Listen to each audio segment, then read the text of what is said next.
Oi, eu sou o professor Eduardo Ferroni e vamos falar hoje sobre magnetismo. Nós conhecemos o nosso ímã, o chamado óxido de ferro, encontrado na cidade de Magnésia. Ele atraía materiais ferrosos, isso desde a época dos gregos, e se orientava para o norte. Daí criou-se a cultura ou estudo do magnetismo. O magnetismo é a propriedade de atrair partículas de materiais ferrosos. A atração é mais forte nos polos do que no meio. Como eles se orientam no sentido norte-sul, chamamos Polo Norte e Polo Sul. O Polo Norte da Terra e o Polo Sul da Terra. Só que magneticamente, como o Polo Norte da Terra atrai o norte de um ímã, sabe-se então que magneticamente o Polo Norte da Terra é o Polo Sul magnético da Terra. O Polo Norte geográfico equivale ao Polo Sul magnético e o Polo Sul geográfico equivale ao Polo Norte magnético. Os ímãs são construídos em várias formas. Nós podemos ímãs em barra, em forma de agulhas, tipo ferradura, anéis, depende da utilização. A propriedade de atração é maior nas extremidades, ou seja, nas pontas norte ou sul. Ação mútua entre dois ímãs. Se eu colocar dois ímãs de norte com norte, vai existir uma repulsão, eles se repelem. Se eu colocar dois ímãs norte e sul, ou seja, polos opostos, eles se atraem. Uma propriedade interessantíssima e fundamental de ímãs é que um ímã você nunca pode separar o polo norte do polo sul. Se você pegar um ímã norte e sul e cortar ele ao meio, vão existir dois ímãs com polo norte e com polo sul. Se você pegar esses dois e cortar ao meio cada um, vão existir 4 ímãs com polo norte e sul. E assim por diante. Nós não conseguimos em um ímã separar o polo norte do polo sul. O espectro magnético, ou seja, como se comporta a região em forma de um ímã. Se eu pegar uma limalha de ferro, por exemplo, e jogar sobre um plástico e pôr um ímã embaixo, eu vou ver que aquelas limalhas de ferro vão ficar ordenadas, se vocês olharem essas linhas amarelas, dessa forma, como se for chamadas linhas de força. Elas saem do polo norte e entram no polo sul. Obviamente nós não vamos ver elas saindo do norte e sul. Essa convenção, ou seja, isso foi definido, convencionado, que as linhas saíam do norte e entravam no sul.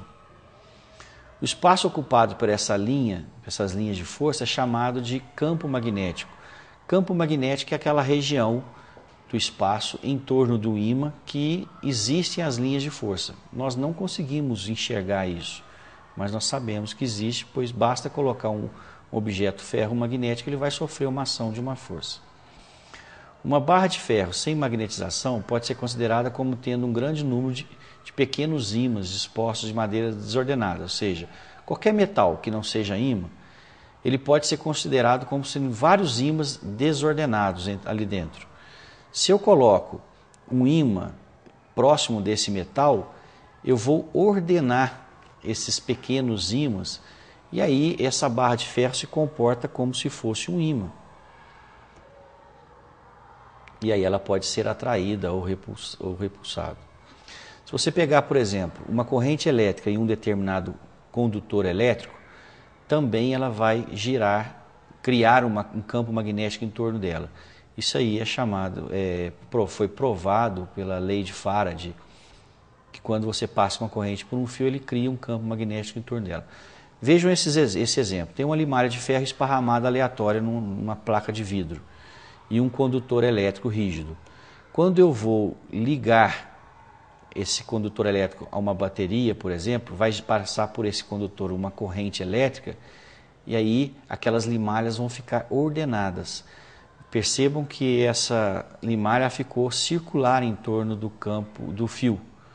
Ou seja, foi provado por Faraday que uma corrente elétrica, quando passa por um condutor, ela cria um campo magnético circular em torno desse condutor.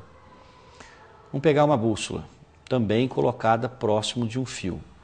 No nosso esquema elétrico, nós temos aqui um resistor, um amperímetro, um condutor qualquer e uma bússola perto e uma chave. Quando eu fecho a chave, passa a corrente. Perceba que o amperímetro existe uma corrente ali por ele. Nesse instante a bússola é atraída. Quando eu abro, corta a corrente e a bússola volta ao normal. Tá certo? Então isso prova também que num condutor elétrico cria-se um campo magnético. Como aumentar o campo magnético de uma bobina? Se uma bobina nada mais é que um conjunto de fios enrolado. Se eu quero aumentar o campo magnético, eu vou lá e coloco um núcleo de ferro. Como eu disse, se o ferro é um material que possui pequenos ímãs dentro dele, se eu coloco esse campo magnético dentro de uma bobina, ou seja, um fio que passa corrente, que cria um campo magnético, eu vou potencializar esse campo magnético.